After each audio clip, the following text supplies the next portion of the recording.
Welcome in फार्मापीडिया classes. आज हम अपने फार्माकोलॉजी का लेक्चर नंबर 19 पढ़ेंगे। टॉपिक का नाम है सीवीएस कार्डियोवास्कुलर सिस्टम। इस वीडियो के अंदर हम एंजाइना के बारे में देखेंगे, मायोकार्डियल इन्फेक्शन के बारे में देखेंगे और कंजेस्टिव हार्ट फेलियर के बारे में देखेंगे। सबसे पहले हम ह्यूमन हार्ट के बारे में देखेंगे। तो ह्यूमन हार्ट के अंदर 4 चैम्बर रहते हैं।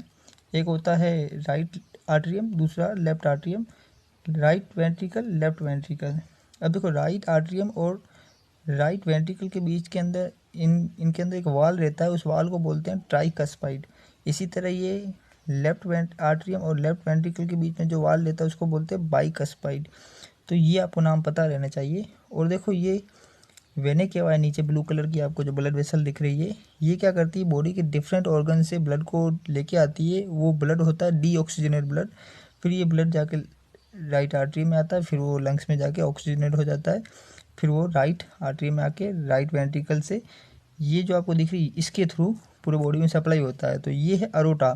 तो अरोटा क्या करती है, ऑक्सीजनेट ब्लड को हार्ट से ऑर्गन तक सप्लाई करती है। तो ये चीज़ें तो आपको बेसिक पता होगी। ये अपना ब्लड सर्कुलेटरी सिस्टम है, तो ये आपको देखना पड़ेगा। देखो, इसमें क्या होता है, सबसे पहले डीऑक्सीजनेट ब्लड को डिफरेंट ऑर्गन से, जो वेने केवा है जिसको वेंस बोलते हैं, जो मेन वेने केवा, सारी वेंस कनेक्ट रहती है उसमें, तो वो वेने केवा राइट आर्टरियम के अंदर डीऑक्सीजनेट ब्लड को लाती है। फिर ये वेने केवा यहाँ ट्राइकस्पिड वाल से राइट वेंट्रिकल में सारा डीऑक्सीजनेट ब्लड आ जाता है, जो ब्लू कलर का दिख रहा है आपको। फिर ये सारा जाके लंग्स में पंप होता है। तो ये जो लंग्स के अंदर जो पंप होता है राइट आर्टरियम से लंग्स के अंदर, तो ये क्या है, पुल्मोनरी आर्टरी है। देखो, आर्टरी हमेशा याद रखना ऑक्सीजनेट ब्लड को लेके जाती है, एक्सेप्शन रहता है पुल्मोनरी आर्टरी। ये देखो, ये क्या करती है, राइट वेंट्रिकल से लंग्स के अंदर डीऑक्सीजनेट ब्लड को लेके जा रही है। फिर क्या हुआ, यहाँ पे ये ब्लड ऑक्सीजनेट हो गया। फिर यहाँ पे ये लेफ्ट आर्टरियम के अंदर ऑक्सीजनेट ब्लड को लेके आने वाली जो वेन है उसको बोलते हैं वेन, जो ब्लड वेसल है उसको बोलते हैं पुल्मोनरी वेन बोलते हैं। तो आपको ये याद रखना है, जितनी भी वेन है वो डीऑक्सीजनेट ब्लड को लेके आती है, एक्सेप्ट पुल्मोनरी वेन जो ऑक्सीजनेट ब्लड को अपने राइट आर्टरियम के लेफ्ट आर्टरियम के अंदर डालती है। फिर ये लेफ्ट आर्टरियम से ये लेफ्ट वेंट्रिकल में ब्लड आएगा ऑक्सीजनेट। फिर ये लेफ्ट वेंट्रिकल से अरोटा के थ्रू अपनी बॉडी के डिफरेंट ऑर्गन में ब्लड सप्लाई होगा। तो ये ह्यूमन ब्लड सर्कुलेटरी सिस्टम है। तो इसमें आपको क्या याद रखना है, सबसे पहले वेन जो क्या करती है, डीऑक्सीजनेट ब्लड को लेके जाती है। बट एक एक्सेप्शन है, वो एक्सेप्शन क्या है, ये पुल्मोनरी वेन, ये हमेशा क्या करती है, ये ऑक्सीजनेट ब्लड को लेके जाती है। जितनी भी आर्टरी है वो ऑक्सीजनेट ब्लड को लेके जाएगी, देखो ये लेके जा रही है। पर एक्सेप्शन क्या है, ये वाली, ये डीऑक्सीजनेट ब्लड को लेके जा रही है लंग्स के अंदर। तो ये एक बेसिक कॉन्सेप्ट है, जो क्वेश्चन पूछा जाता है, ये आपको पता होना चाहिए। ये ह्यूमन हार्ट है। अगर हम इसका टिश्यू का स्लाइस काटें, फिर हम उसको अगर स्टडी करें, तो हम इसको डिफरेंट पार्ट में क्लासीफाई कर सकते हैं। जो आउटर मोस्ट लेयर है, ये जो आपको दिख रही है ऊपर ऊपर आउटर मोस्ट लेयर, इसको बोलते हैं पेरिकार्डियम। इसके बाद जो जस्ट पेरिकार्डियम के बाद वाली जो लेयर है उसको बोलते हैं एपिकार्डियम। ठीक है, इसके बाद एपिकार्डियम के बाद में जो लेयर आती है काफ़ी सारा एरिया कवर करती है, इसको बोलते हैं मायोकार्डियम। सबसे ज़्यादा मोटी यही है। मायोकार्डियम के पास सीधा अंदर वाली जो टिश्यू है जहाँ पे ब्लड रहता है उसको बोलते हैं एंडोकार्डियम।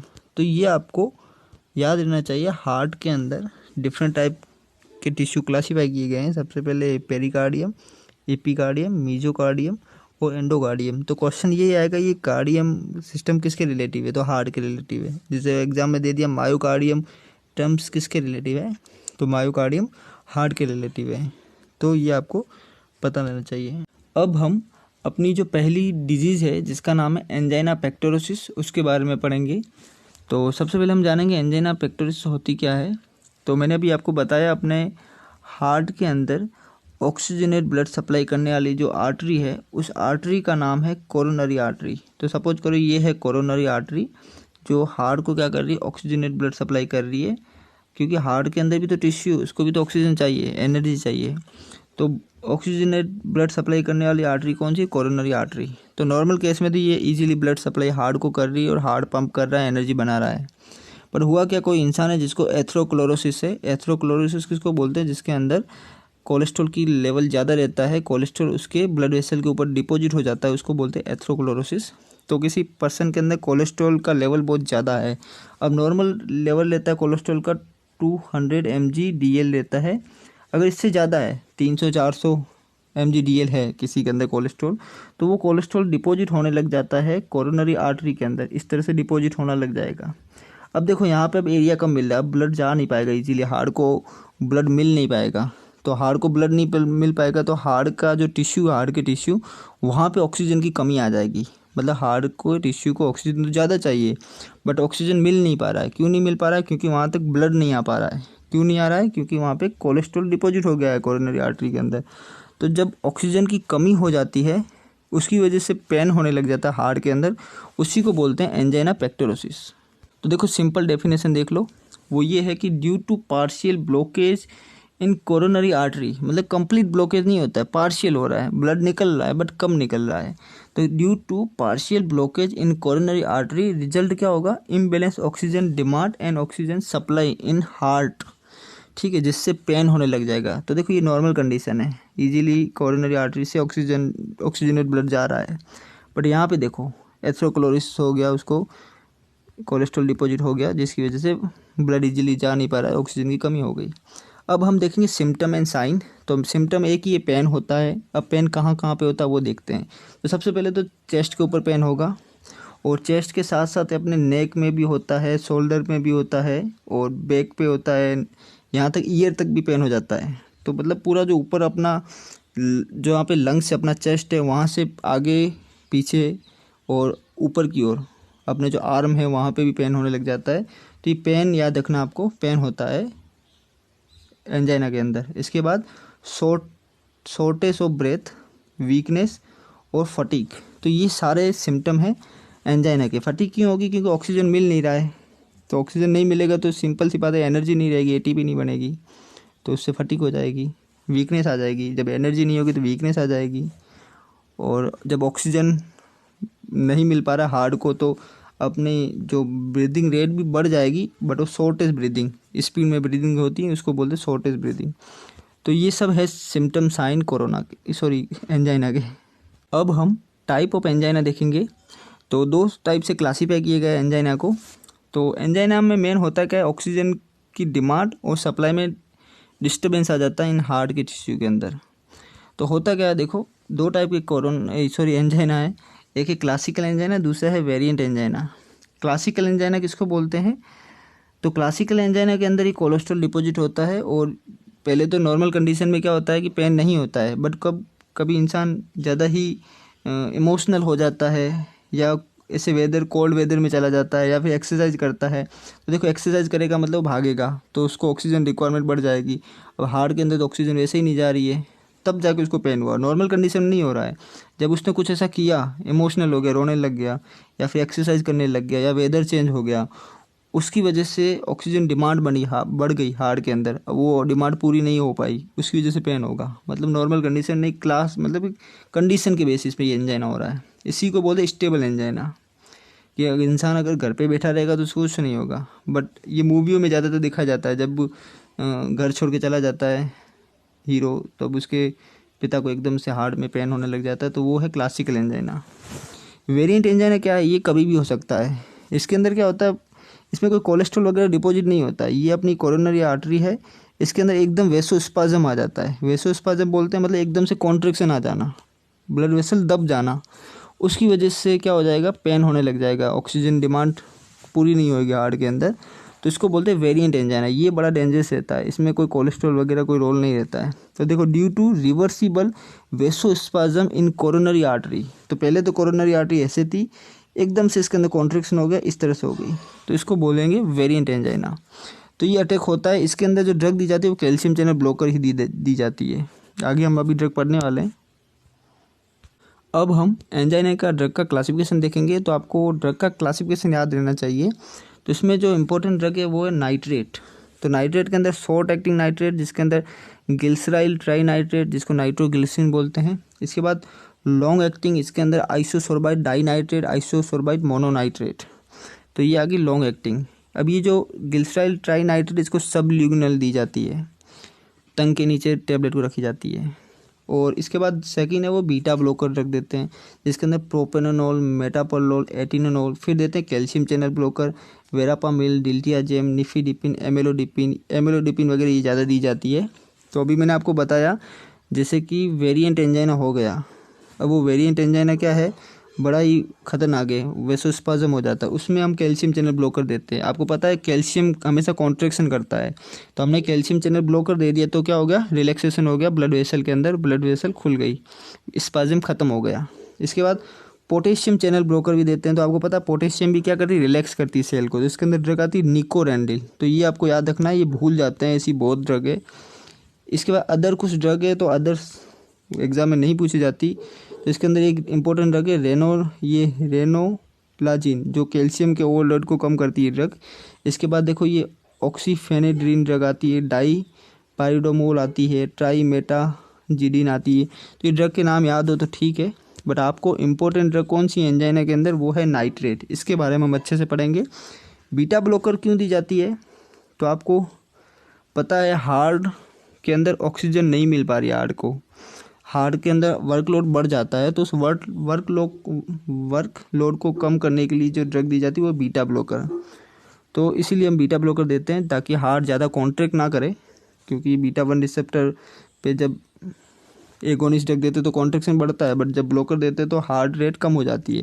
तो जब हार्ट रेट कम हो जाएगी तो हार्ट के ऊपर प्रेशर कम आएगा, हार्ट को ज़्यादा ऑक्सीजन चाहिए नहीं। जब ऑक्सीजन नहीं चाहिए तो हार्ट नॉर्मल बिहेव करेगा। जैसे एक्सरसाइज में हार्ट बीट बढ़ जाती है तभी तो एंजाइना हुआ उसको, बट जब हार्ट बीटा ब्लॉकर दिया तो हार्ट बीट कम हो गई। तो ये सब हमने पढ़ी, calcium channel blocker, beta blocker, potassium channel opener. Potassium channel opener दे रहे हैं क्योंकि हमें पोटेशियम का लेवल बढ़ाना है, और अदर्स देखा। अब हम पढ़ेंगे नाइट्रेट के बारे में। तो सबसे पहले हम नाइट्रेट का मैकेनिज्म ऑफ एक्शन देखेंगे, तो ये बहुत ही ज़्यादा इंपॉर्टेंट है। नाइट्रेट क्या करेगी, ये एंडोथीलियम जो सेल लेती है, जो अपने ब्लड वेसल के अंदर जो ये वॉल वाली सेल है, इसको बोलते हैं एंडोथीलियम सेल। एंडोथीलियम सेल से NO का रिलीज बढ़ा देगी, नाइट्रिक ऑक्साइड, याद रखना। एग्जाम में नाइट्रस ऑक्साइड भी आएगा, पर आपको NO याद रखना, नाइट्रिक ऑक्साइड। तो नाइट्रिक ऑक्साइड का लेवल बढ़ जाएगा, जिससे ये नाइट्रिक ऑक्साइड क्या करेगी, जी प्रोटीन कपल रिसेप्टर रहता है जिसका नाम है जी प्रोटीन कपल रिसेप्टर का ही एक पाथवे है जिसको बोलते हैं ग्वानाइल साइक्लेज, इसको एक्टिवेट करेगी NO। जैसे ये NO एक्टिवेट करेगी ग्वानाइल साइक्लेज को, तो ये जो एंजाइम है ग्वानाइल साइक्लेज, ये एंजाइम क्या करेगा, ये एंजाइम GTP से CGMP बनने वाली प्रोसेस को एक्टिवेट करेगा। तो ये जितनी भी GTP है ग्वानाइल ट्राइफॉस्फेट, ये CG साइक्लिक ग्वानाइल मोनोफॉस्फेट बनाएगी, तो ये GMP बन जाएगी। फिर ये GMP क्या करेगी, ये प्रोटीन काइनेज एक एंजाइम उसको एक्टिवेट करेगी, और ये प्रोटीन काइनेज एंजाइम क्या करेगी, मायोसिन लाइट चेन फिलामेंट के ऊपर जो फॉस्फोरस ग्रुप लगा उसको डिसोशिएट करेगी, मतलब हटा देगी। तो जैसे हटा देगी तो क्या हो जाएगा, रिलैक्सेशन हो जाएगा। तो होता है क्या, मायोसिन लाइट चेन फिलामेंट है, इसके ऊपर जब फॉस्फोरस ग्रुप जुड़ता है, इसके ऊपर जब ATP के थ्रू फॉस्फोरस ग्रुप इससे जुड़ता है तब कॉन्ट्रैक्शन होता है, जब फॉस्फोरस ग्रुप निकलता है तो रिलैक्सेशन हो जा रहा है। तो देखो इसने क्या किया, प्रोटीन काइनेज ने क्या किया, फॉस्फेटेज एंजाइम को एक्टिवेट किया, उसने क्या किया, फॉस्फोरस ग्रुप को हटा दिया, जिससे हटा दिया तो रिलैक्सेशन हो गया। तो ये है इसका मैकेनिज्म ऑफ एक्शन, तो ये आपको याद रखना है। तो कुछ नहीं है, सिंपल है, NO के रिलीज को बढ़ा देगा नाइट्रेट, फिर वो ग्वानिडाइल साइक्लेज से साइक्लिक GMP का लेवल बढ़ा देगा, और साइक्लिक GMP क्या करेगी, ये प्रोटीन काइनेज एंजाइम को एक्टिवेट करेगी। ये प्रोटीन काइनेज एंजाइम क्या फॉस्फेटेज के थ्रू फॉस्फोरस ग्रुप को निकाल देगा, जिससे रिलैक्सेशन हो जाएगा। सिंपल सा मैकेनिज्म एक्शन है। अब हम इसके साइड इफेक्ट देखेंगे, ये बहुत इंपॉर्टेंट है। तो पहला है हेडेक, इसके बाद टिश्यू हाइपोक्सिया, रिफ्लेक्स टैकीकार्डिया। तो पता है ब्लड वेसल डायलेट करेगा नाइट्रेट, जो कोरोनरी आर्टरी के अंदर वैसे ब्लॉकेज है तो ये नाइट्रेट क्या करेगा, ब्लड वेसल डायलेट करेगा। तो जैसे ब्लड वेसल डायलेट हो गई तो ऑक्सीजन का ब्लड वॉल्यूम बढ़ जाएगा वहाँ पे, तो हार्ट के अंदर ऑक्सीजन की जो डिमांड थी वो पूरी हो जाएगी। तो हुआ क्या कि जैसे ही यहाँ पे रिलैक्सेशन हुआ तो यहाँ पे ब्लड प्रेशर कम होगा। जब भी वॉल्यूम बढ़ जाएगा, मतलब ये कोरोनरी आर्टरी का वॉल्यूम बढ़ जाएगा तो ब्लड प्रेशर यहाँ पे कम हो जाएगा। जैसे ब्लड प्रेशर कम हो जाएगा तो नेगेटिव फीडबैक सिस्टम के थ्रू पॉजिटिव फीडबैक सिस्टम के थ्रू हार्ट रेट बढ़ जाएगी, तो तभी होता है रिफ्लेक्स टैकीकार्डिया होता है। इसीलिए नाइट्रेट के साथ हमेशा हम बीटा ब्लॉकर देते हैं ताकि रिफ्लेक्स टैकीकार्डिया ना हो। इसके बाद टॉलरेंस और डिपेंडेंस, तो ये टॉलरेंस नाइट्रेट का साइड इफेक्ट है, ये ड्रग इंस्पेक्टर के एग्जाम में पूछा गया है, ये आपको याद रखना है। इसके बाद हम नाइट्रेट के यूज़ देखेंगे, तो ये एंजाइना के अंदर यूज़ होता है, एक्यूट कोरोनरी सिंड्रोम्स के अंदर यूज होता है, मायोकार्डियल इन्फेक्शन के अंदर, CHF कंजेस्टिव हार्ट फेलियर के अंदर, LVF लेफ्ट वेंट्रिकुलर फेलियर के अंदर भी यूज होता है, बाइलरी कोलाइक पेन के अंदर होता है। ये मैंने आपको जब मॉर्फिन पढ़ा रहा था, मॉर्फिन की वजह से बाइलरी कोलाइक पेन होता है, उसमें नाइट्रेट यूज की जाती है, ये मैंने वहाँ पे बताया है, आप वो वीडियो देख सकते हो। फिर इसके बाद ईसोफेगल स्पाज्म के अंदर होता है। तो स्पाज्म का मतलब क्या हुआ, कोई भी वेसल है या कोई भी स्मूथ मसल, उसके अंदर कॉन्ट्रैक्शन आ गया, इस तरह से एकदम कॉन्ट्रैक्शन आ गया, फिर ये नॉर्मल है, ये कॉन्ट्रैक्शन आ गया। इस कॉन्ट्रैक्शन में रिलैक्सेशन कैसे होगा, जब हम नाइट्रेट देंगे। नाइट्रेट हमेशा क्या करता है, रिलैक्सेशन करता है। तो देखो ईसोफेजियल स्पाज्म में यूज़ की जाएगा। साइनाइड पॉइजनिंग के अंदर भी ये यूज़ की जाती है, ये बहुत बार एग्जाम में पूछा गया। साइनाइड पॉइजनिंग के अंदर नाइट्रेट को यूज़ किया जाता है, तो आपको पता होगा। सोडियम थायोसल्फेट और साइनाइड पॉइजनिंग में नाइट्रेट का कॉम्बिनेशन यूज किया जाता है। नाइट्रेट के साथ हम फास्फोडाइएस्ट्रेज इनहिबिटर ड्रग नहीं देते हैं, उसमें भी एग्जांपल है सिल्डेनाफिल ये ड्रग है। तो ये भी क्या करती है, ये फास्फोडाइएस्ट्रेज 5 को इनहिबिट करेगी, सिल्डेनाफिल ड्रग।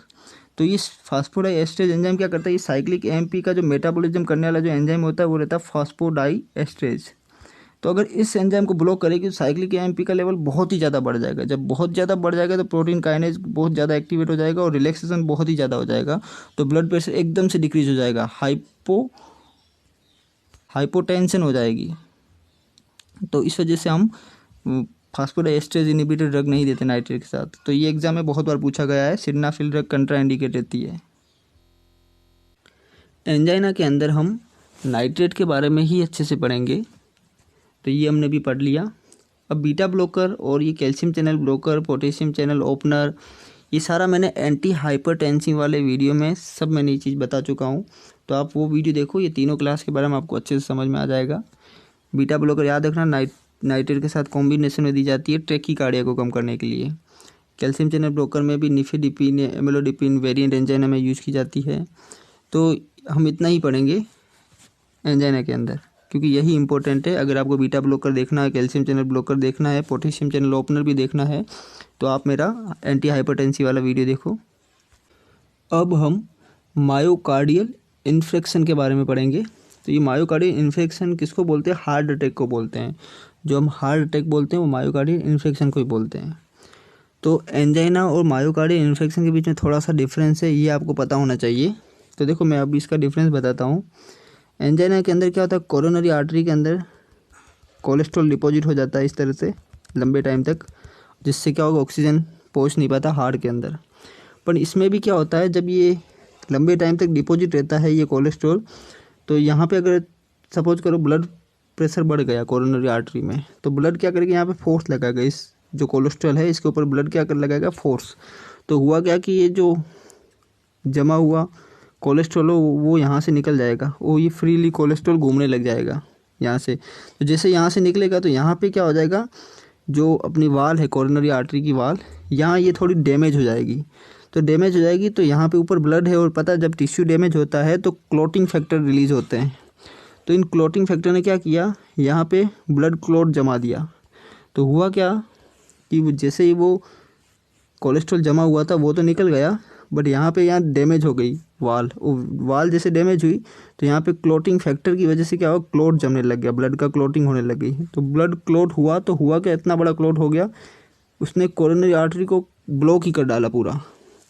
अब देखो कोरोनरी आर्टरी हो गई ब्लॉक, अब यहाँ से ऑक्सीजनेट ब्लड तो सप्लाई हो ही नहीं पाएगा हार्ट के अंदर। अब हार्ट के अंदर ऑक्सीजन मिलेगा नहीं तो हार्ट एनर्जी कहाँ से लेगा, तो हार्ट क्या करेगा, ग्लाइकोलिसिस प्रोसेस होती है हार्ट के अंदर, वो हो जाएगी अब्सेंस ऑफ ऑक्सीजन से, मतलब ऑक्सीजन के अब्सेंस में ग्लाइकोलिसिस प्रोसेस स्टार्ट हो जाएगी। तो आपको पता है जब ग्लाइकोलिसिस प्रोसेस होती है विदाउट ऑक्सीजन, तब जो लास्ट में जो एंड प्रोडक्ट बनता है वो बनता है लैक्टिक एसिड बनता है। नॉर्मल केस में बनता है पायरुविक एसिड, पर हुआ क्या, लैक्टिक एसिड बना, क्यों बना, क्योंकि एब्सेंस ऑफ ऑक्सीजन। वहाँ पे ग्लाइकोलिसिस प्रोसेस स्टार्ट हो गई, जिससे लास्ट में वैसे ग्लाइकोलिसिस प्रोसेस तो स्टार्ट ही रहती है ऑक्सीजन के प्रेजेंस में भी, तब वहाँ पे पायरुविक एसिड बनता है और 8 ATP बनती है। बट यहाँ पे 2 ATP बनी और लैक्टिक एसिड बन गया। अब ये लैक्टिक एसिड बन गया, अब ये लैक्टिक एसिड डिपॉजिट होने लग गया हार्ट के टिश्यू के अंदर। ये पूरी प्रोसेस बहुत ही फास्ट चलती है। तो जैसे लैक्टिक एसिड डिपॉजिट हो जाएगा तो लैक्टिक एसिड क्या करेगा, हार्ट के जो टिश्यू हैं उसको डैमेज कर लेगा और हार्ट के टिश्यू मर जाएंगे, तो हार्ट के टिश्यू डेड हो जाएंगे। तो इसी से क्या होगा, हार्ट काम करना ही बंद कर लेगा और इसी को बोलते हैं मायोकार्डियल इन्फेक्शन बोलते हैं। तो हुआ क्या कि पहले कोलेस्ट्रॉल जमा हुआ था वो निकल गया, उसकी वजह से डैमेज हो गई वाल कोरोनरी आर्टरी, जिससे क्लोटिंग हो गई। जैसे क्लोट हो गया तो पूरा सिस्टम ब्लॉक हो गया, जिससे क्या हो गया, ऑक्सीजन हार्ट को मिल नहीं पाई, जिससे अपना ग्लाइकोलिसिस प्रोसेस विदाउट ऑक्सीजन में लैक्टिक एसिड बनाया और लैक्टिक एसिड इतना डिपॉजिट हो गया तो हार्ट के अंदर क्या हो गया, एसिडोसिस हो गया। एसिडोसिस से क्या हुआ, पूरा टिश्यू ही डैमेज हो गया हार्ट का और हार्ट कंप्लीट काम करना ही बंद कर लिया। इसी को बोलते हैं मायोकार्डियल इन्फेक्शन। तो बोलेंगे एंजाइना एक एंजाइना वाले जो पेशेंट होते हैं वो पहले वाले होते हैं, मायोकार्डियल इन्फेक्शन वाले से पहले वाले पेशेंट होते हैं, उन्हीं में ज़्यादातर मायोकार्डियल इन्फेक्शन होता है अगर वो ध्यान नहीं देते हैं तो। अब देखो इसकी definition, blockage of coronary artery due to clot. तो ये क्लोट ही इंपॉर्टेंट है। कई बार स्पाज्म की वजह से भी पूरी आर्टरी बंद हो जाती है, जिससे वही सेम प्रोसेस चलेगी, लैक्टिक एसिड बनेगा। कई बार बहुत सारा एथ्रोमा हो जाता है, कोलेस्ट्रॉल डिपॉजिट हो जाता है कोरोनरी आर्टरी के अंदर, तो ब्लड जा ही नहीं पाता हार्ट के अंदर, उसकी वजह से भी क्या हुआ, लैक्टिक एसिड बढ़ जाएगा और हार्ट के टिश्यू डैमेज हो जाएंगे। तो इसको बोलते हैं मायोकार्डियल इन्फेक्शन।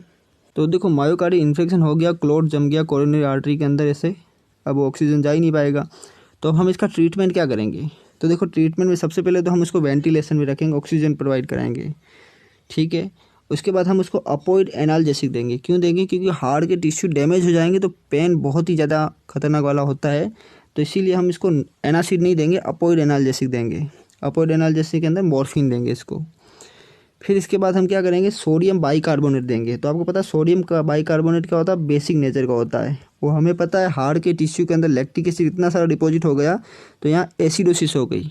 तो इस एसिडोसिस को रोकने के लिए हम क्या देते हैं, सोडियम बाइकार्बोनेट देते हैं।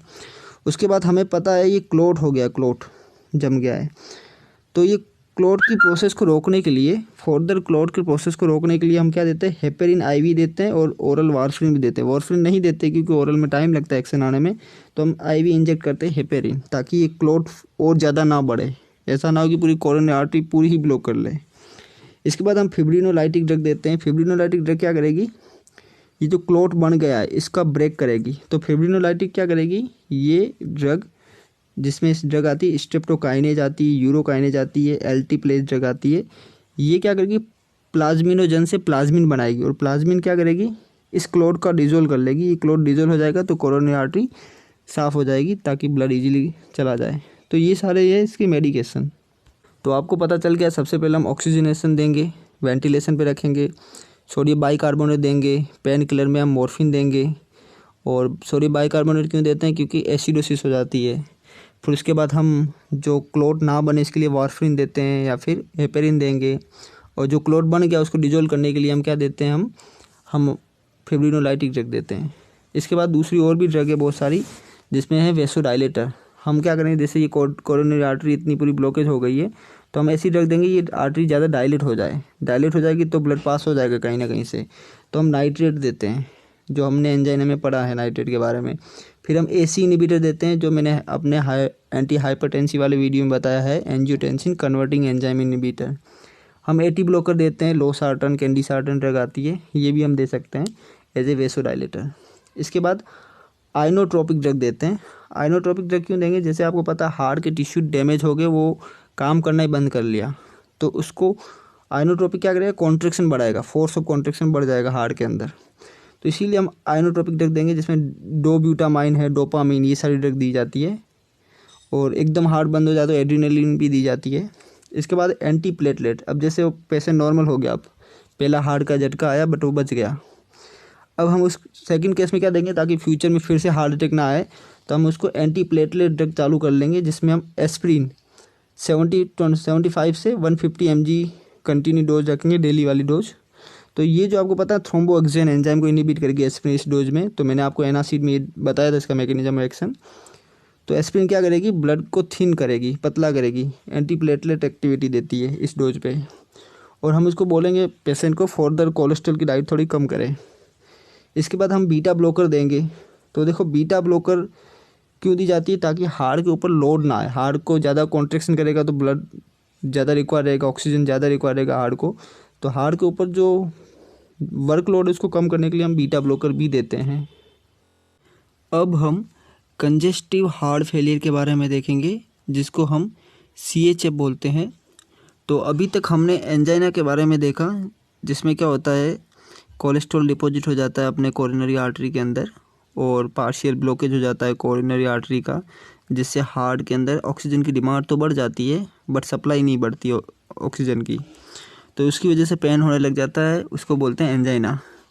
फिर होता है क्या, मायोकार्डियल इन्फेक्शन के अंदर वही कोलेस्ट्रॉल जो डिपॉजिट हो चुका है वो वहाँ से निकल जाता है, या फिर कोरोनरी आर्टरी के अंदर डैमेज हो जाता है किसी के थ्रू, जिससे क्या होगा, क्लॉट जम जाएगा कोरोनरी आर्टरी के अंदर।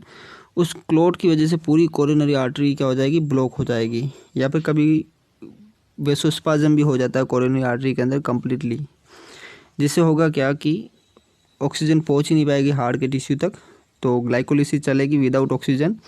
तो लास्ट में लैक्टिक एसिड बनेगा, वो लैक्टिक एसिड डिपॉजिट हो जाएगा हार्ट के टिश्यू के अंदर और हार्ट के टिश्यू डैमेज हो जाएंगे और हार्ट की सेल डेथ हो जाएगी हार्ट की सेल की। तो उसी को बोलते हैं मायोकार्डियल इन्फेक्शन, जिसको हम हार्ट अटैक बोलते हैं। कंजेस्टिव हार्ट फेलियर ये थोड़ी अलग है कंपेयर टू मायोकार्डियल इन्फेक्शन और एंजाइना से। कैसे अलग है वो हम देखते हैं।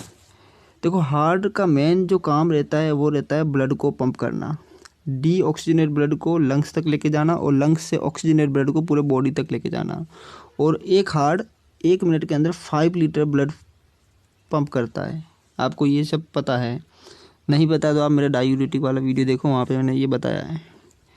तो देखो 5 लीटर ब्लड पंप करता है हार्ट 1 मिनट के अंदर। अब हुआ क्या कि किसी इंसान के अंदर ये 5 लीटर की जगह हार्ट 2 लीटर ही ब्लड पंप कर रहा है, 3 लीटर ब्लड पंप कर ही नहीं पा रहा है। तो ये जो हार्ट की जो कैपेसिटी थी ब्लड को पंप करने की, ये कम हो गई।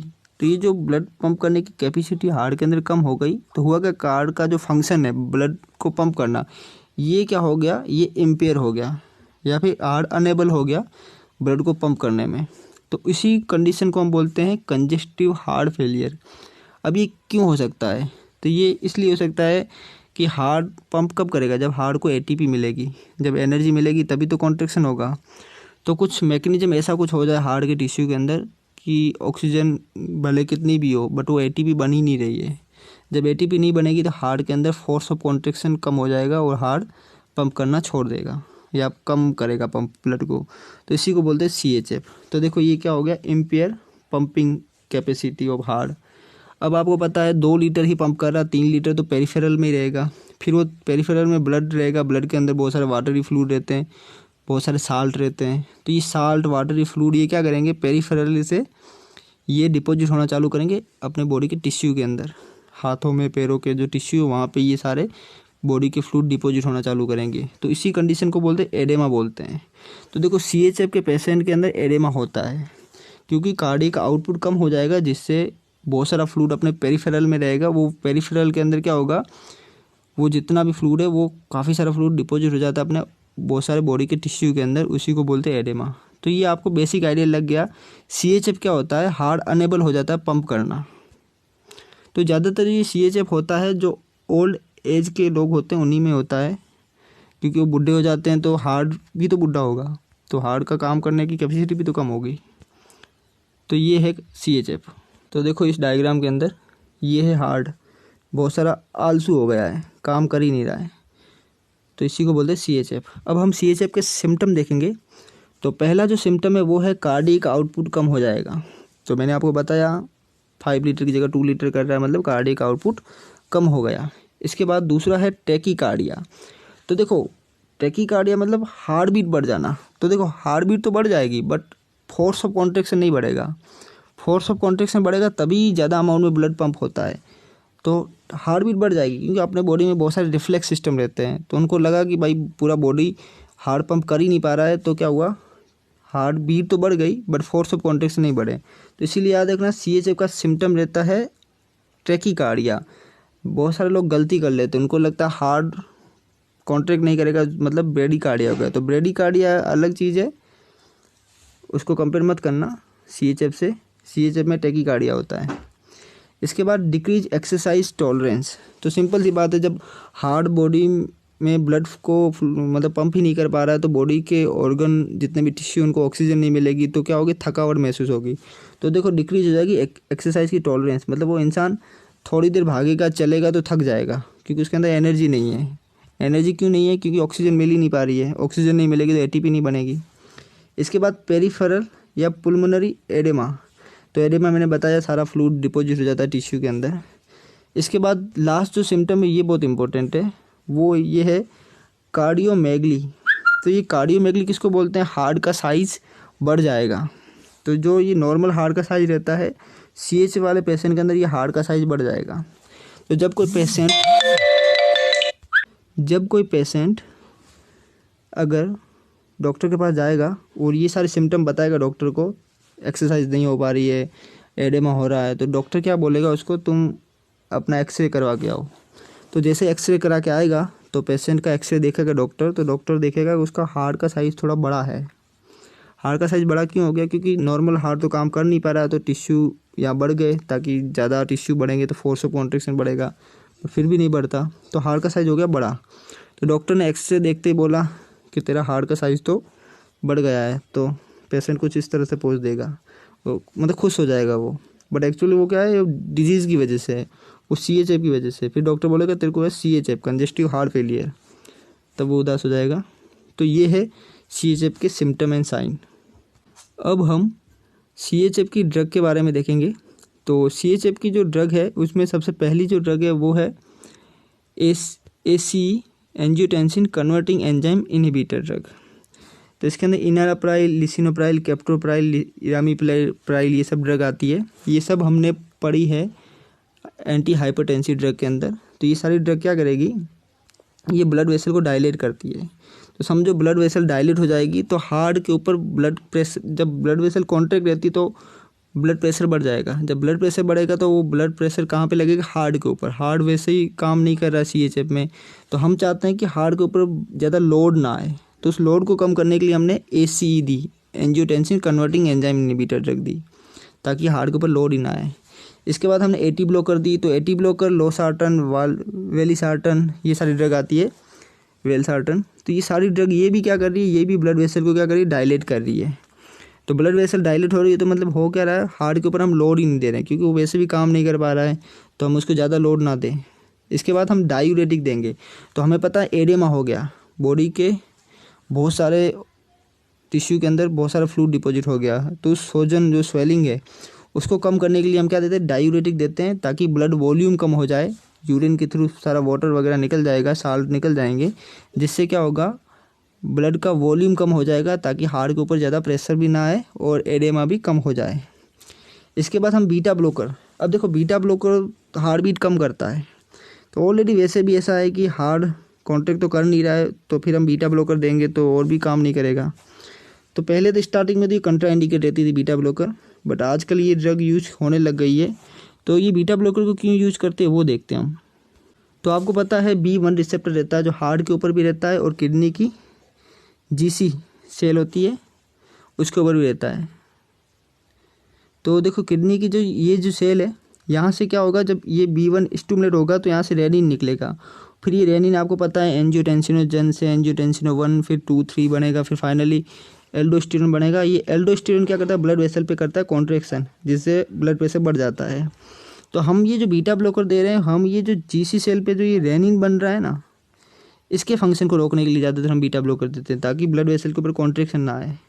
और हम बीटा B1 पे भी एक्शन आया तो कोई दिक्कत नहीं है, जो टैकीकार्डिया वाला जो सिम्टम है वो कम हो जाएगा, जो हार्ट बीट बढ़ जाती है CHF वाले पेशेंट में वो कम हो जाएगी। तो इसीलिए आजकल बीटा ब्लॉकर भी देते हैं, बट हम ज़्यादा नहीं देते इसको। इसके बाद जो नेक्स्ट ड्रग है वो है आइनोट्रोपिक। तो आइनोट्रोपिक ड्रग क्या करेगी, तो हमें पता है हार्ट का जो ये वेंट्रिकुलर पोर्शन वाला ये पार्ट है, ये अच्छे से कॉन्ट्रैक्ट नहीं कर पा रहा है, तभी तो ब्लड आगे नहीं जा रहा है। तो हम क्या देंगे, आइनोट्रोपिक ड्रग देंगे, जो हार्ट के अंदर फोर्स ऑफ कॉन्ट्रैक्शन बढ़ा देगा। जैसे ही फोर्स ऑफ कॉन्ट्रैक्शन बढ़ाएगा तो हार्ट अच्छे से कॉन्ट्रैक्ट करेगा और ब्लड सारा अच्छे से पंप हो जाएगा। तो इसमें हम कार्डियक ग्लाइकोसाइड देते हैं जिसमें डिजीटॉक्सिन, डिजोक्सिन ये ड्रग आती है, और हम इसके अंदर हम डोब्यूटामाइन ड्रग दे सकते हैं, डोपामिन भी दे सकते हैं। इसके बाद है वेसोडाइलेटर, तो इसमें अंदर hydralazine sodium nitrochloride drug use करते हैं। तो ये ब्लड वेसल को डायलेट करेगी, जैसे AC इनहिबिटर करती है, AT1 ब्लॉकर करती है, वैसे ये भी डायलेट करेगी, जिससे क्या होगा, प्री लोड आफ्टर लोड कम हो जाएगा हार्ट के ऊपर। इसके बाद हम PDF इनहिबिटर भी देते हैं। तो ये ड्रग आजकल बहुत पूछी जाती है एग्जाम में। इसके अंदर ड्रग आती है एमरीनोन और मिलिरिनोन, ये दोनों ड्रग क्या है, PD फॉस्फोडाइएस्ट्रेस इनहिबिटर ड्रग है। तो ये आपको याद रखनी है। तो इस क्लासिफिकेशन के अंदर हम सिर्फ कार्डियक ग्लाइकोसाइड को ही अच्छे से पढ़ेंगे, जो एग्जाम में ज़्यादा पूछी जाती है। बाकी जितनी भी चीज़ें वो सब, जैसे मैंने डायूरेटिक में बता दी, AT ब्लॉकर मैंने हाइपरटेंशन में, AC इनहिबिटर भी मैंने हाइपरटेंशन में बताया, इनका साइड इफेक्ट ड्राई कफ रहता है, ठीक है। बीटा ब्लॉकर भी मैंने आपको एंटी हाइपरटेंसिव और ANS में बता चुका हूँ। ये सारा मैं ऑलरेडी पढ़ा चुका हूँ, इसीलिए मैं ये आइनोट्रोपिक ड्रग में डिजोक्सिन जो ड्रग है इसके बारे में मैं इस वीडियो में बताऊँगा। अब हम कार्डियक ग्लाइकोसाइड के बारे में पढ़ेंगे। तो कार्डियक ग्लाइकोसाइड के अंदर ड्रग आती है डिजोक्सिन, डिजिटॉक्सिन, जिटॉक्सिन, ये सारी ड्रग कार्डियक ग्लाइकोसाइड के अंदर आती है, जो डिजिटेलिस परप्यूरा से हमें मिलती है। तो ये ड्रग क्या करती है, ये करती है फोर्स ऑफ कॉन्ट्रैक्शन को तो बढ़ा देगी, बट डिक्रीज करेगी हार्ट रेट को। तो देखो CHF के लिए कितनी इंपॉर्टेंट ड्रग है। आपको पता है CHF के अंदर फोर्स ऑफ कॉन्ट्रैक्शन कम हो जाता है और हार्ट बीट बढ़ जाती है, जिसको ट्रैकीकार्डिया बोलते हैं। तो देखो ये ट्रैकीकार्डिया को तो कम करेगी और फोर्स ऑफ कॉन्ट्रैक्शन को बढ़ा देगी, तो इसीलिए इसको यूज करते हैं CHF के अंदर। अब देखो कुछ 3 टर्म्स है वो मैं आपको बताता हूँ। एक है आइनोट्रोपिक, एक है क्रोनोट्रोपिक, एक है ड्रोनोट्रोपिक। तो देखो आइनोट्रोपिक इसको बोलते हैं वो ड्रग, जैसे positive inotropic, negative inotropic, 2 type होते हैं। पॉजिटिव आइनोट्रोपिक मतलब जो फोर्स ऑफ कॉन्ट्रैक्शन को जो ड्रग बढ़ाएगी, और नेगेटिव आइनोट्रोपिक मतलब जो फोर्स ऑफ कॉन्ट्रैक्शन को क्या करेगी, रोक देगी।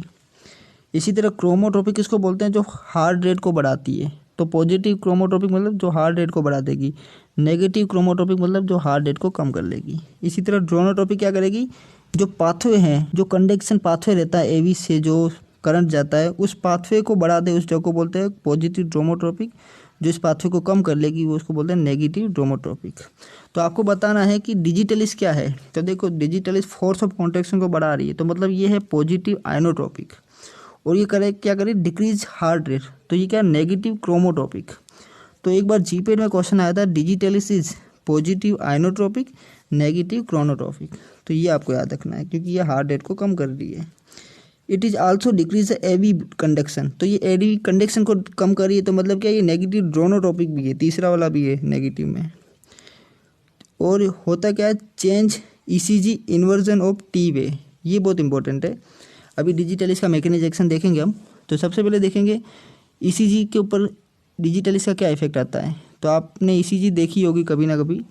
तो ECG के अंदर आपको पता है सबसे पहले ऐसे P वेव आती है, फिर कुछ PQRS जैसी आएगी, लास्ट में आएगी T वेव, इस तरह से। तो ये जो T वेव है ये दिखाती है पोटेशियम लेवल को ब्लड में। तो जब पोटेशियम लेवल कम हो जाएगा तो ये T वेव क्या हो जाएगी, कम हो जाएगी और कम हो जाएगी। फिर एक कंडीशन ऐसी आएगी कि पोटेशियम ख़त्म हो जाएगा, तो ये T वेव क्या हो जाएगी, इन्वर्स हो जाएगी, उल्टी, यहाँ ऊपर की जगह नीचे हो जाएगी। तो देखो ये क्या करेगी, इन्वर्जन ऑफ T वेव। तो इन्वर्जन T वेव कब होता है, जब हाइपोकैलेमिया होगा, पोटेशियम की कमी हो जाएगी। तो देखो डिजिटलिस का एक बहुत इंपॉर्टेंट साइड इफेक्ट है, वो है हाइपोकैलेमिया, जिसकी वजह से क्या हो जाएगा, T वेव कम हो जाएगी। तो जब किसी पेशेंट को डिजिटलिस डेरिवेटिव की जो भी ड्रग है वो दी जाती है, तो डॉक्टर हमेशा उसको मॉनिटरिंग में रखता है, हर 2 महीने में, 1 महीने में उसको बुलाता रहता है, और उसको सिर्फ बोलेगा ECG करवा के आ, फिर वो ECG चेक करेगा, फिर उसको भेज देगा। तो पेशेंट को लगता है डॉक्टर जानबूझ के पैसा कमाने के लिए बार बार बुला रहा है, ECG चेक करा रहा है, ना तो मेडिसिन नहीं लिख रहा है और वापस भेज रहा है, तो उसको लग रहा है ये पैसा कमा रहा है। बट एक्चुअली डॉक्टर क्या देखता है, वो T वेव देखता है। जब T वेव इन्वर्स चली जाएगी तो डॉक्टर क्या करेगा, डिजिटलिस की जो भी ड्रग है उसको रोक देगा। तो उसका रीज़न ये रहता है। तो पेशेंट मानता नहीं, बाद में पेशेंट आना छोड़ देता है कि डॉक्टर को तो पैसे कमाना है। फिर एक दिन क्या होगा, काफ़ी दिन बाद उसकी तबीयत ख़राब हो जाएगी, टॉक्सिसिटी हो जाएगी, पोटेशियम की कमी हो जाएगी, तब आएगा वापस, तब देखेगा डॉक्टर, बोलेगा ये तो T वेव इन्वर्स हो गई है, पहले आया क्यों नहीं। तो बाद में जाकर उसको पता चलेगा ये कहानी। तो देखो इसका side effect nausea, vomiting, hypokalemia और वेंट्रिकुलर अरिथमिया। तो ये करती हैं। अब देखो इम्पोर्टेंट चीज़ एक ये है, डिजिटलिस के बारे में पूछा जा सकता है कि डिजिटलिस के साथ कौन सा डायूरेटिक हम दे सकते हैं। तो इसके साथ हम थायाजाइड और लूप डायूरेटिक नहीं दे सकते। क्यों नहीं दे सकते? क्योंकि हमें पता है डिजिटलिस हाइपोकैलेमिया करती है, तो थायाजाइड भी हाइपोकैलेमिया करेगी और लूप डायूरेटिक भी हाइपोकैलेमिया करेगी। तो ये डिजिटलिस की टॉक्सिसिटी को बढ़ा देगी, तो इसीलिए कंट्रा इंडिकेट रहती है थायाजाइड और लूप डायूरेटिक। तो हम डिजिटलिस के साथ कौन सा डायूरेटिक देंगे? तो पोटेशियम स्पायरिंग डायूरेटिक देंगे, जिसमें स्पायरोनोलैक्टोन आती है, या फिर आपकी ट्राइमट्रेन आ रही है, अमीलोराइड आ रही है, ये सारी रख दी जाती है। तो ऐसे एग्जाम में क्वेश्चंस आते हैं, इनडायरेक्टली पूछते हैं, कुछ लिंक रहता है आपस में साइड इफ़ेक्ट का। इसके बाद एक ड्रग है क्विनिडीन। अभी जो क्विनिडीन ड्रग है ये हम पढ़ेंगे, अभी एरिथमिया पढ़ेंगे तब। तो ये क्विनिडीन ड्रग भी नहीं दी जाती डिजिटलिस वाले पेशेंट को। क्यों नहीं दी जाती? तो देखो क्विनिडीन बहुत ही खतरनाक है उसके लिए। तो आपको पता है डिजिटलिस अपने ब्लड में जाएगी तो सबसे पहले ये प्लाज्मा प्रोटीन से बाइंड होगी और कुछ % ड्रग फ्री रहेगी, वो यही अपना एक्शन देगी। ये अपना एक्शन देगी, फिर ये किडनी से एक्सक्रीट आउट हो जाएगी। ये जैसे एक्सक्रीट आउट हो जाएगी, फिर से यहाँ से डिजिटलिस फिर से निकलेगी, फिर से वो अपना एक्शन देगी। बट हुआ क्या है, जब हमने क्विनिडीन दी तो क्विनिडीन ने एक तो इसको प्लाज्मा प्रोटीन बाइंडिंग साइट से क्या कर लिया, रिप्लेस कर लिया। ब्लड में फ्री अमाउंट डिजिटलिस का बढ़ गया, डिजिटॉक्सिन जो भी ड्रग का फ्री अमाउंट बढ़ गया, और इसी टाइप बढ़ गया तो पता आपको इसकी टॉक्सिसिटी हो सकती है। इसके बाद दूसरा ये डिजिटलिस निकलने का रास्ता क्या था, एक्सक्रीशन प्रोसेस। इस प्रोसेस से डिजिटलिस निकल भी सकती थी, बट इस क्विनिडीन ने क्या किया, इसके एक्सक्रीशन प्रोसेस भी रोक दिया डिजिटलिस का। ना तो उसको अपने बॉडी से निकलने दे रहा है इस ड्रग को, ना ही इसको प्लाज्मा प्रोटीन से बाइंडिंग होने दे रहा है। मतलब फ्री अमाउंट बहुत ज़्यादा बढ़ा दिया डिजिटलिस का। तो याद रखना इसका साइड ये कंट्रा इंडिकेट रहती है क्विनिडीन के साथ डिजिटलिस, क्योंकि इसकी टॉक्सिसिटी बढ़ा देगा एकदम से। तो ये एग्जाम में बहुत बार पूछा गया है, quinidine is कंट्रा indicate with digitalis. Thiazide भी रहती है, लूप डायूरेटिक भी रहती है। अब हम इसका देखेंगे मैकेनिज्म ऑफ एक्शन। तो मैकेनिज्म ऑफ एक्शन में सीधा सा ही क्वेश्चन आता है, डिजिटलिस कैसे एक्शन करेगी? तो ये सोडियम पोटेशियम ATPase पंप को इनहिबिट करेगी। देखो ये इनहिबिट कर रही है डिजिटलिस, डिजॉक्सिन जो भी ड्रग है ये डिजिटलिस डेरिवेटिव, ये इनहिबिट करेगी 3 सोडियम 2 पोटेशियम ATPase पंप को। जैसे ये 3 सोडियम पोटेशियम ATPase पंप रुक जाएगा तो देखो ये सोडियम जो बाहर जा रहा था ये बाहर नहीं जा पाएगा, तो सोडियम का अमाउंट बढ़ जाएगा सेल के इनसाइड। जैसे सेल के इनसाइड सोडियम का अमाउंट बढ़ जाएगा तो ये पूरा अंदर पॉजिटिव चार्ज आ जाएगा सेल के अंदर। तो नॉर्मली सेल के अंदर नेगेटिव चार्ज रहता है, बट अब आ गया पॉजिटिव चार्ज, तो ये हो गया डीपोलराइजेशन। सोडियम का अमाउंट बहुत ज़्यादा बढ़ जाएगा। तो देखो यहाँ पे एक और पंप चल रहा है, सोडियम इनसाइड आ रहा है, कैल्शियम बाहर जा रहा है। तो देखो ऑलरेडी सोडियम सेल के अंदर इतना सारा है, तो ये सोडियम अब अंदर नहीं आ पाएगा। तो ये सोडियम अंदर नहीं आ पाएगा तो ये कैल्शियम भी बाहर नहीं जा पाएगा। तो देखो यहाँ से कैल्शियम का अमाउंट बढ़ रहा है सेल के अंदर, सोडियम भी बढ़ रहा है और कैल्शियम भी बढ़ रहा है। और यहाँ पे भी बहुत सारे कैल्शियम पंप होते हैं, वो भी एक्टिवेट हो जाते हैं, जिससे कैल्शियम अंदर आ जाता है और पोटेशियम सारा सेल का बाहर चला जाता है। ठीक है, देखो यहाँ पे भी पोटेशियम लेवल बाहर जा रहा है, देखो यहाँ पे भी पोटेशियम अंदर नहीं आ पा रहा है क्योंकि सोडियम वाला चैनल बंद हो चुका है। तो देखो पोटेशियम तो बाहर निकल रहा है और सोडियम अंदर सेल के अंदर ज़्यादा रह गया, जिससे डीपोलराइजेशन हो गया और कैल्शियम का लोड बढ़ गया सेल के अंदर। जब भी कैल्शियम का लोड बढ़ जाता है सेल के अंदर तो सेल के अंदर कॉन्ट्रैक्शन होता है। ठीक है, तो जब कॉन्ट्रैक्शन ज़्यादा होगा तो सेल के अंदर फोर्स ऑफ कॉन्ट्रैक्शन बढ़ जाएगा कार्डियक टिश्यू के अंदर। तो ये रहता है डिजिटलिस का एक्शन। तो सिंपल सा एग्जाम में आता है, सोडियम पोटेशियम पंप को बंद करेगा, इनसाइड सेल के अंदर सोडियम ज़्यादा रह जाएगा और पोटेशियम सेल के बाहर ज़्यादा रहेगा, तो पोटेशियम निकल जाएगा किडनी के थ्रू, तो ये हाइपोकैलेमिया करता है। और सोडियम बहुत ज़्यादा रह जाएगा सेल के अंदर और इसी वजह से ये कैल्शियम वाला चैनल बंद हो जाएगा, तो इनसाइड कैल्शियम लेवल बढ़ जाएगा और यहाँ पे भी कैल्शियम चैनल है वो भी ओपन हो जाएंगे। और देखो ये एंडोप्लाज्मिक रेटिकुलम है, इसके ऊपर भी कैल्शियम चैनल है तो वो भी एक्टिवेट हो जाएंगे। तो फाइनली कैल्शियम इतना ज़्यादा बढ़ जाएगा कार्डियक सेल के अंदर, जिससे फोर्स ऑफ कॉन्ट्रैक्शन बढ़ जाएगा और फोर्स ऑफ कॉन्ट्रैक्शन बढ़ जाएगा तो आपको पता है कार्डियक आउटपुट भी बढ़ जाएगा और फाइनली जो प्रॉब्लम थी CHF की वो सही हो जाएगी। तो फाइनली हमने इस वीडियो के अंदर हमने एंजाइना पढ़ा, CHF पढ़ा और मायोकार्डियल इन्फेक्शन पढ़ा। तीनों में हमने डिफ्रेंशिएट किया, तीनों ही हमें अच्छे से पढ़ी। इतना ही क्वेश्चन आता है इनके ऊपर, तो आप अच्छे से मेरे वीडियो देखो, शेयर करो, लाइक करो, सब्सक्राइब करो। नेक्स्ट जो पार्ट आएगा उसके अंदर हम एरिथमिया पढ़ेंगे और फाइनली अपना जो CVS है वो ख़त्म हो जाएगा।